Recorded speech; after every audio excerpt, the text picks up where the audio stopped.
Today we're going to talk about how to dress for a day at the races. A day at the races is a real great way of spending time with family and friends. You can enjoy the perfect English summer, and it's a chance to dress up a bit. It's important you dress comfortably. You're outside most of the day, so you want to be comfortable, but there's a real opportunity to be stylish too. There's very few dress codes to be held back by, so you can really enjoy yourself. Historically, there have been some famous dress codes associated with racing. The most famous, of course, is Royal Ascot and its strict morning dress rules. But outside of that, there's some still customs and traditions of clothing which we associate with racing. The trilby hat, also known as a racing felt, is very typically worn at racing and has an equestrian link. In summer, we often see Panamas at these summer events. And of course, the overcoat, the cover coat, sometimes called a paddock coat, was famous for keeping racegoers warm. The important thing about dressing for a day at the races is to be comfortable. You need to be adequately protected from the cold, if it's going to be windy, if it's going to be raining, or if it's going to be warm, you want to be cool. But it's also important to be comfortable in your own personal style. You can dress to please yourself. You can dress to your best version of yourself.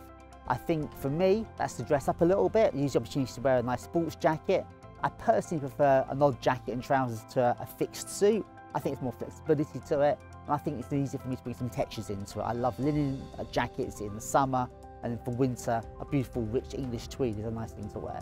I prefer not to wear a suit to the races. I think particularly that business urban suit, those slightly shiny bright blue suits. We're in the countryside, so I think your outfit should reflect an element of the countryside. In winter, that would be a tweed, but in summer, I like a textured fabric. This lovely herringbone linen. It's comfortable, it's easy. The cut of the jacket is easy, there's not much structure in it, there's very little canvas in it. It just hangs, but it gives me the pockets I need. It'll crumple throughout the day, but I'm happy with that. It's got that relaxed elegance to it. Trousers, I've paired it with pure wool and a slightly crispy English wool, holds a nice shape. So I like that combination of not being too crumpled with a bit of a sharp crease in the trousers. To me, mid-tones, not too dark, not too light, it's practical and comfortable and suits the season. Now, once you've got that as your basis, you could wear that with just an open neck shirt, be very smart, but I've chosen to dress it up a bit, and the smartest, easiest way of dressing something up is to add an odd waistcoat. This off-white linen waistcoat just gives it a touch of formality, but of course if it gets too warm, it's an easy element to remove. But I just love the way it just brings all the colours together, it's got a freshness to it, and it looks like a little bit smarter than you really are. Of course, once you're wearing a waistcoat, you need to wear a tie.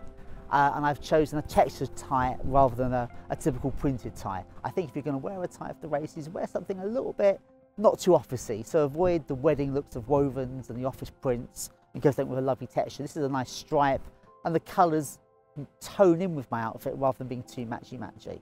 And then of course, once you've got your tie, you're going to want to finish off with a pocket square.